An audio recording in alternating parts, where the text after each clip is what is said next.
Hi guys, and welcome to our first ever episode of Reptile Misconceptions at Peculiar Pets. Today we're going to talk about the provision of UVB lighting for nocturnal and crepuscular species, so namely the leopard gecko, as that's kind of the most commonly kept in this group and is often the one that's sort of used as evidence against providing UVB lighting to nocturnal animals. Now, it was always thought that nocturnal and crepuscular animals didn't expose themselves to sunlight in the wild, therefore didn't need UVB lighting in the same way as we would provide for a bearded dragon or a tortoise or a chameleon that are well known for sitting in full sunlight to then create their own vitamin D3 in their skin.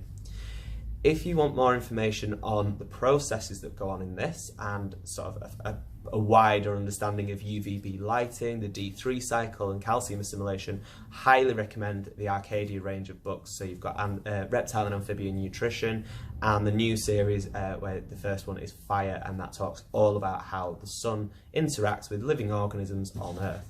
We're going to kind of keep that side of things out of it for now because that would be a much longer video. So on the subject of crepuscular animals like leopard geckos that would naturally bask early morning or early evening they would be doing that because they're going to warm themselves up, and then they're going to become active going hunting or finding mates or just patrolling territories, that kind of thing.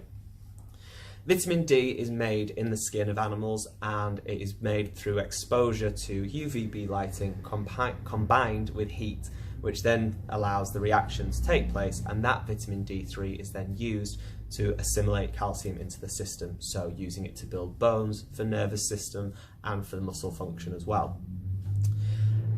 A lot of crepuscular animals have been kept for many years and bred for many decades without the provision of UVB lighting.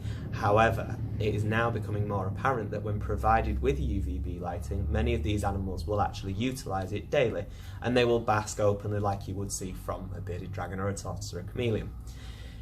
The systems that we would use for this are much lower output, so we're not trying to provide a UV index akin to the Australian desert. We're simply aiming for low-level UVB that the animal can use and utilise effectively to assimilate its own calcium that way. So, as we said, we're going to use the leopard gecko as a good example of a crepuscular species that we can provide UVB lighting to. Now, there are some schools of thought that say you must provide UVB lighting to them, and then there are others that say if you want to do it, go for it, it won't cause any damage.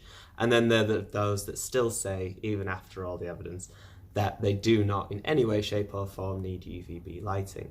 Now, it's important to remember that with every reptile, UVB lighting is not just there for the production of vitamin D.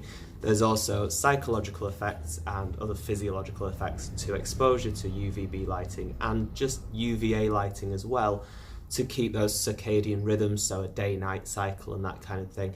And it's also very important for breeding cycling. So this female here is one of our breeders, and she lives in an enclosure that has the Arcadia Shade Dweller Pro inside it. When we come up to winter, we actually reduce the amount of hours a day that they're exposed to UVB lighting to simulate winter, shorter days, cooler nights, that kind of thing. And that then stops them producing eggs. And then when we increase those light levels again in summer, well, in spring and summer, they then start ovulating and producing eggs for us again. This female hasn't been supplemented with dietary D3 in over 6 months now. It was July that we stopped doing it, and they have been absolutely fine. We have noticed that they do bask every second day or so, especially if they've had a feed. They'll tend to, if they've just eaten something, they'll tend to go and sit either under the heat bulb, or they will do what we call cryptic basking, and they actually stick their tail out into UVB lighting. The whole body does not have to be exposed for the D3 cycle to be effective and completed. So leopard geckos are a very good example of this, because in the wild they would live in burrows, in rock crevices, that kind of thing, but they would still be able to expose their tails or their heads or any part of their body and use that UVB lighting without being out in the open and then obviously exposed to predators. UVB lighting in leopard geckos is probably the newest kind of push for crepuscular animals. These guys being from sort of the Middle East, Iran, Pakistan, that kind of area through into India, they do experience quite high levels of UV, but being concealed most of the day or moving around in cover and then coming out early evening to take advantage of sunset, they don't have the same UVB requirements that, say, a bearded dragon would. So what we tend to do is aim for a UV index of about 1. Now, the Arcadia Shade Dweller Pro, which we will talk about in sort of the third part of this video, at about 12 inches produces a UVI of about 1. That system was designed for animals like leopard geckos and fat-tailed geckos to then utilise that and not need dietary D3 anymore. Dietary D3 can be dangerous if it's oversupplied, same as most vitamins can be. So if we can eliminate the risk of overdose and allow the animal to make the decision, like this female has been doing for 6 months, we then make keeping much simpler, especially for new keepers. Now, the new Habitat Leopard Gecko kit actually includes the Shade Dweller UVB in there. It also includes calcium supplements like we would use for everything, and it also includes a vitamin supplement as well. This, in our opinion, makes keeping much simpler because it takes a lot of the guesswork out of using vitamin supplements. If the animal has the choice to assimilate its own calcium, make its own D3 through basking as it naturally would, it means the keeper doesn't have to stress so much that the animal hasn't had, say, Repton that week or Nutribar that week, and that they may be going wrong with their supplements. We've noticed a big increase in bearded dragons as well, with people using T5 UVB and not providing D3. We see far less instances of people being confused about how to use supplements or just using supplements wrong. The other misconception with leopard geckos as well is that they are actually nocturnal, and they are not. Leopard geckos are actually what we refer to as catamaral, which basically means they are active whenever they feel like it. So if they need to be out and about hunting, they will go out. If they need to find a mate, if they need to warm up, any time of day, any time of night, they can be active. What this means is that they've evolved to utilise UVB lighting in some way or another because they can and do expose themselves to it naturally. I believe the chap's called Ben Owen did a wild study on leopard geckos and produced many, many surprising results. Firstly being that they live in pine forests, not deserts. So sand substrates are not necessarily the most natural thing for them, however soil is a fantastic substrate for them. And that they are found through the day quite regularly, exposing themselves, being active in UVB lighting. We have noticed an increase in appetite with these leopard geckos since they've been under UVB, and this is all anecdotal, so it's not necessarily scientific. And the male is definitely more into the females this year than he was last year. Not really noticed a big difference in sort of colour or anything like that, like we sometimes see with things like bearded dragons. If they're kept without UVB, they become quite dull. Not really seen that with the geckos, but we have definitely seen increased activity, increased appetite, and the breeding behaviour is definitely set in properly this year. Another animal that we see an awful lot of misconceptions when it comes to UVB provision is the crested gecko, or the New Caledonian eyelash gecko. Now, crested geckos are increasing in popularity, mostly due to the fact that there is another misconception that they don't need to eat live insects. Now, we are going to do a couple of sort of species-specific misconception videos. There'll be one on crested geckos, there'll be one on leopard geckos, but on the subject of UVB, like this video is concentrating on, these guys, same sort of thing as the leopard geckos, so they're not active necessarily through the day, but they will expose themselves to UVB lighting throughout the day. So we provide all our crested geckos with UVB. Now, whether it's the Shade Dweller, like is in the Bavarians behind me, or we use the T5 6% tubes going through mesh. We're still aiming to provide a UVI of about 1.5 for these guys. They seem far more active when provided with it. Just like the leopard geckos, we see a massive increase in appetite, and there's a lot of people that say crested geckos don't eat live food, they're not active, that kind of thing. Provide them with UVB lighting, which is something that they would expose themselves to in the wild, and you see a completely different animal. Now, there's something a bit strange about this gecko at the minute. I don't know if you can see it. Right there, she's kind of darker, and then on that side, she's light. I've literally just taken this animal from underneath a UVB light. I quickly checked it with the UV meter, and she was basking at a UV index of about 2, about 1.92. What she's basically done is changed her colour to absorb more light and heat on that side and less on that side. So much in the same way as a chameleon, if you take a chameleon outdoors into bright sunlight, it will expose one half of its body to the sun and darken all those colours to try and absorb all that heat in. But then as the animal becomes too warm, it lightens its colour to then reflect that heat and light back. Crested geckos do exactly the same thing. So this female has been raised under UVB since she was about 6 weeks old, I think we got her at. And she's now about 4.5, 5 months old. She spends all day, every day, sat in a live plant underneath UVB, and they are cryptic baskers, just like leopard geckos, and we don't supplement them with D3 anymore. What this has helped us do is eliminate a lot of these kind of complications that people have seen when they're trying to find a healthy or safe way to supplement crested geckos without using the powdered diets, which is something that we don't use in store. But again, that's for another video. But we have really noticed that they expose themselves to it almost daily. I mean, she exposes to herself pretty much all day, every day. But even younger animals that have sort of just been exposed to it from being raised, say, at breeders in tub systems or systems without UVB, they've started now coming out pretty much every day, usually early morning or just as we're going home and the lights are going off.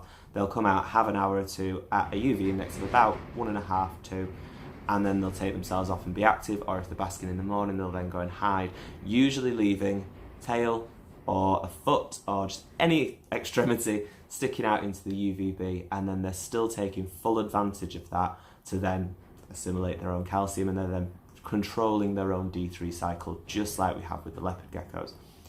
I now won't sell crested geckos without UV. Our kit includes the shade dweller UVB, and it's just meant that a lot of the guesswork has come out of keeping these animals. Also notice as well that the growth rate on animals provided with UVB and heat, that's the important thing, is a lot quicker. Crested geckos are notorious for being slow growing, and a lot of that comes down to, one, not being fed live food, which is just ridiculous. Wild studies have shown these guys eat insects. It's quite a large portion of their yearly diet, so provide them. It's good exercise, it's a lot of protein for growth, especially in younger animals, and they're easy enough to supplement as well. You can then add on products like Earth Pro A from Arcadia, or you can just use a calcium supplement and then use a multivitamin without D3 alongside that to then top everything up and make sure that we're providing a fully nutritious diet. With heating these guys, I've always heated crested geckos, and I have come under fire for always heating crested geckos. All of our cresteds in store are provided the option to be around 28, 29 degrees Celsius. We've noticed that when that's provided, the animals bask almost like a diurnal, say like a bearded dragonwood, not to the same extent and obviously not to the same temperatures. 1 minute. She's back. not to the same extent and not to the same temperatures, but they still take advantage of a daytime basking spot. What this then allows them to do is choose their temperature. So they're provided a full temperature grading. The floors in our live planted enclosures drop down to about 21 degrees, and then the top of the enclosure, just under the bulb, hits about 28.5, 29, depending on the day. This then means that if the animal wants to be warmer and expose itself to UVB, it can complete that full D3 cycle at will, rather than waiting and relying on dietary D3 to then complete the D3 cycle and absorb calcium in the correct way. It also seems to make them much more active, having the UV combined with the heat. It's when you look at wild crested geckos, she's just pooed on my hand. When you look, I've just popped back saying she's just pooed all over my hand. So when we look at wild crested geckos, the average temperature through some of the hottest months of the year is 29 degrees Celsius. There have actually been peaks up to 35. Now, in these super high temperatures, the cresties aren't going to be out basking in UV because it just wouldn't be safe for them. But if the average daily high is 29, that means the crested geckos have the option to bask fully in that temperature, meaning that they have probably evolved alongside using UVB to need that heat to then complete the D3 cycle. UVB lighting reacts with heat in the skin to then produce vitamin D3. If we aren't providing anything above room temperature, the D3 cycle then can't be completed properly. This is the same for leopard geckos. If you kept a leopard gecko at room temperature but still provided it with an Arcadia Shade Dweller Pro, it simply wouldn't complete the D3 cycle and may well develop metabolic bone disease along the way, which is then a symptom of a calcium deficiency or a vitamin D deficiency in the system. This is the same for crested geckos, so we always provide heat alongside UVB to allow these animals to do what they would do in the wild and use UVB in the correct way. The last group of animals that we're going to talk about is snakes. Now, the provision of UVB lighting for snakes has been strongly debated over the years. There's one school that says they have absolutely no need for it, they eat whole prey, the liver of that vertebrate animal contains D3, that's all they need. And then there's the other side that understands sort of the psychological effects, the physiological effects, and after providing UVB to a lot of snakes in store, it's definitely beneficial. The snakes definitely use it. They've definitely got an understanding of using it. So this snake here, pretty much every day, will come out and sit on that branch right there. That's his enclosure. And he sits under his Arcadia Shade Dweller Pro, exposes himself to a UVI of around 2.1 at that point, and he will spend 2 or 3 hours every day sat under there, usually hitting a temperature of around sort of 27, 28 degrees, which is about basking temperature for these guys, and he is thriving on it. He's out every day, he's far more active. We did originally have this guy in a rack system, so he's kind of had both worlds for us to sort of compare. In the rack system, he wasn't a great feeder. He wouldn't strike for his food, he was quite timid, and he almost had more of like a milk snake personality, where they're quite quick and twitchy, and they sort of seem a little bit flighty. Since going in there, he is really confident. His feeding response is insane. Now, once he knows there's food there, that's it. He comes flying at you. He is ridiculously active. Every day he comes out, he's all over the place, he burrows, he's got leaf litter in there as well, so he burrows through that and he comes out and basks. So these guys, known for being secretive, known for being a little bit shy, not this one. So it sort of seems that when we do provide UVB to snakes, we see a very different side to them. I've kept a lot of corn snakes under UVB over the years, and seen the same sort of results. They're more active, even if they're not necessarily moving around, they're definitely more on display, more visible. That's even true of species like royal pythons that are notoriously secretive, pet rock and all that kind of thing.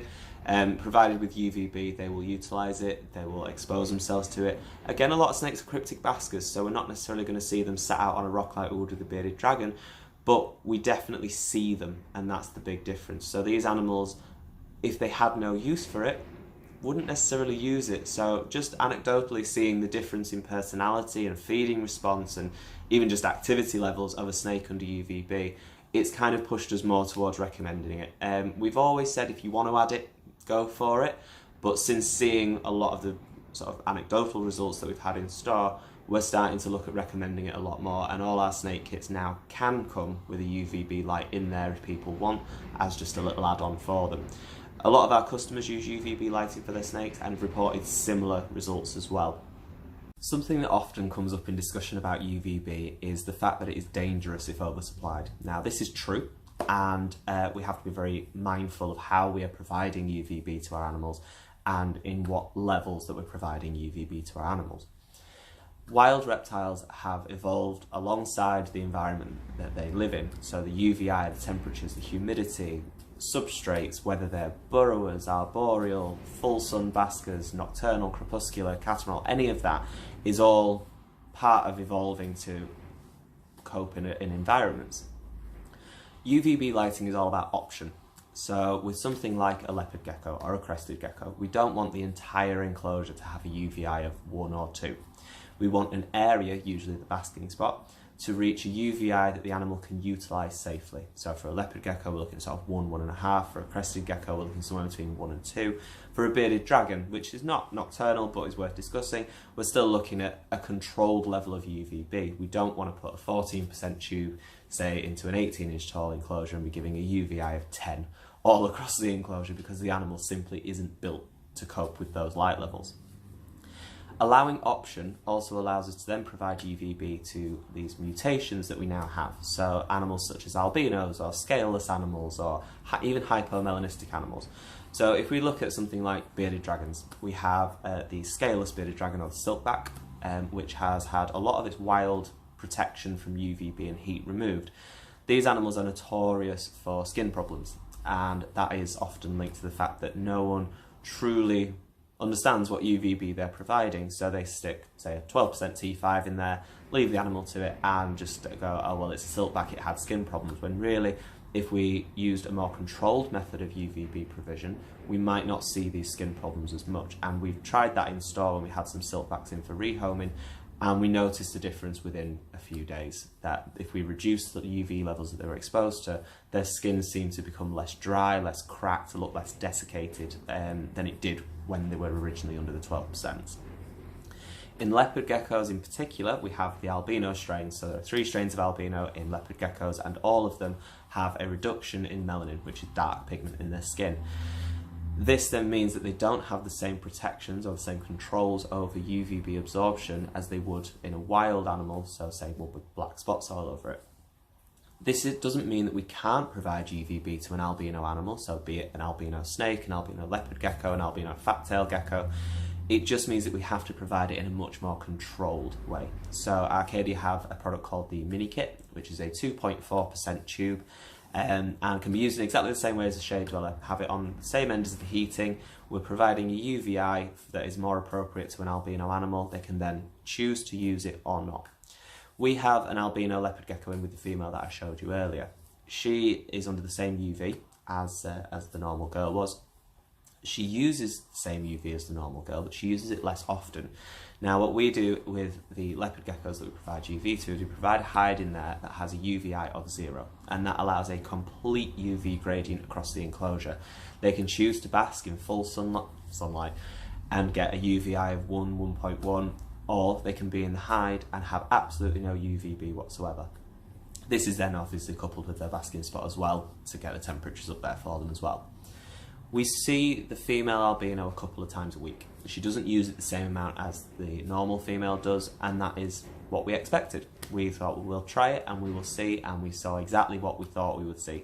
The animal still uses UVB, she still sort of cryptic basks just like the normal girl does. You'll see her tail out, her head out. Major difference is she's normally got her eyes closed. Albino leopard geckos are quite sensitive to light, and it makes them sort of wink or blink as they're walking around, or they just squint as they're walking.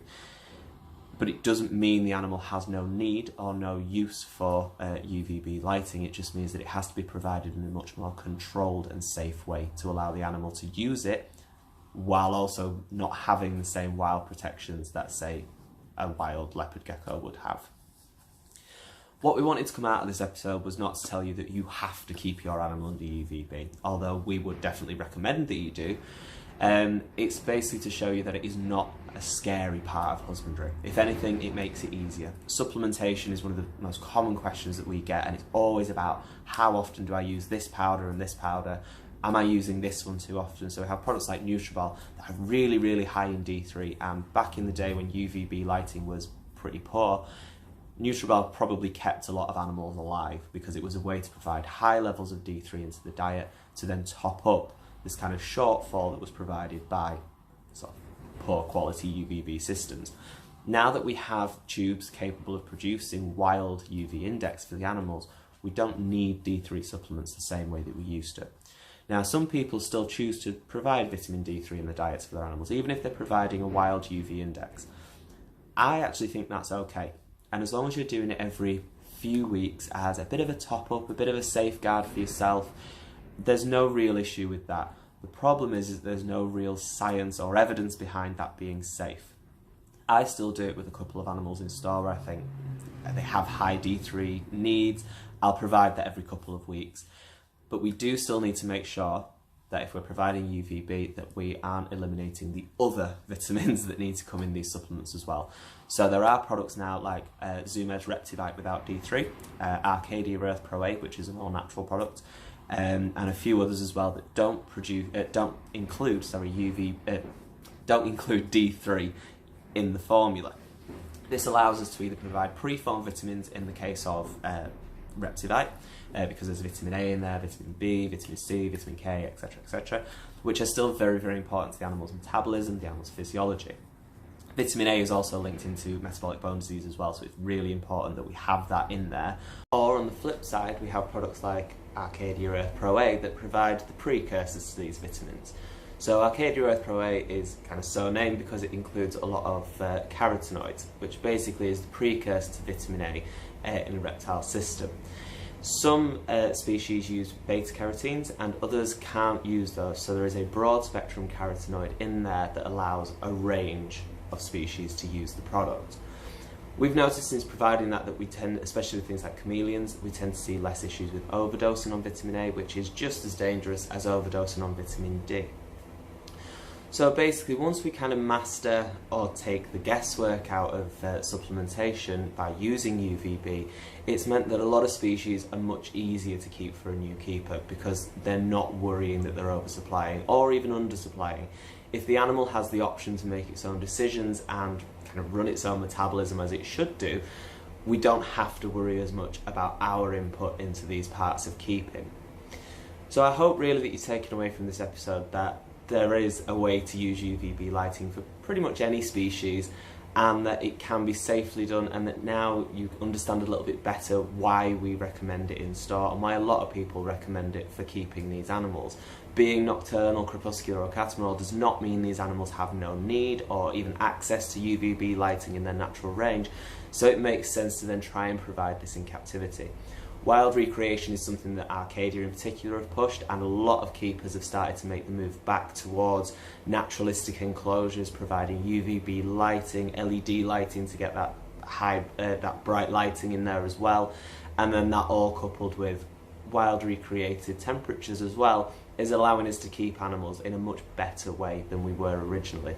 It's not to say that people that don't use UVB lighting are wrong, we're just seeing so much evidence now that it is a move in the right direction, and we feel in store that that's something that we should be recommending to people, and that a lot of people are taking on board quite well. So yeah, that's it for this episode. I hope it's all made sense, and me dropping the Crested Gecko hasn't put you off. But yeah, if you've any questions about UVB lighting, not just for nocturnal animals, just in general, please let us know, leave us a comment, drop us a message, ask us next time you're in store. We will try and answer as best we can. Thank you very much for watching, guys, and I shall see you next time. Bye.